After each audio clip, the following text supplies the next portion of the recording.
முதலாவதாக ரசூலுல்லாஹி ஸல்லல்லாஹு அலைஹி வஸல்லம் சொல்லித் தருகின்றார்கள், ஹரம் ஹரம் என்ற மௌத்தை விட்டு நான் பாதுகாப்பு தேடுகின்றேன். முதுமையில் தனிமையில் மரித்து போவதை விட்டும் பாதுகாப்பு தேடுகின்றேன். முதுமை அடைந்த மக்கள் மரித்து போவது என்பது இயல்பானது. ஆனால் எத்தனையோ குடும்பங்களில் முதுமையானவர்களை முதியோர் இல்லத்தில் சேர்த்து வைத்துவிட்டு அல்லது வீட்டிலே அவர்களை தனிமைப்படுத்தி வைத்துவிட்டு அவர்களை ஒதுக்கி வைத்துவிட்டு அல்லது ஊருக்கு ஒதுக்குப்புறமாக அவர்களுக்கு ஒரு வீடை கட்டி கொடுத்து தனிமையில் வாட அவர்களை மரணிக்க செய்கின்றோமே, இது எவ்வளவு பெரிய கொடுமை என்பதை அவரிடம் கேட்டால் நமக்கு தெரியும்.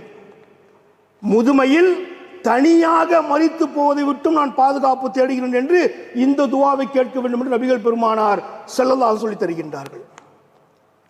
எல்லோரும் இருக்கும் பொழுது, எல்லோரும் அரவணைப்பில் இருக்கும் பொழுது, அந்த பாசத்துடன் அந்த நேசத்துடன் மரணம் நம்மை தழுவ வேண்டும். அது இல்லாமல் தனித்து விடப்படக்கூடிய அனாதை பிணமாக மாறுவதை விட்டும் பாதுகாப்பு தேட வேண்டும் என்று நபிகள் பெருமானார் ஸல்லல்லாஹு அலைஹி வஸல்லம் அவர்கள் முதலாவதாக சொல்கின்றார்கள்.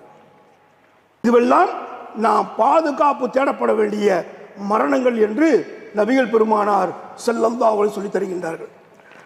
அல்லாஹும்ம இன்னி அஊது பிக்க மினல் ஹரமி வ தரத்தி வல் ஹதமி வல் கம்மி வல் ஹரீகி வல் கரகி வ அஊது பிக்க ஐ யதஹப்பத்னி ஷைத்தான் இந்தல் மௌத் வ அன் உக்தல ஃபி சபீலிக முதுபிரா வஅஊது பிக்க அன் அமூத லதீகா.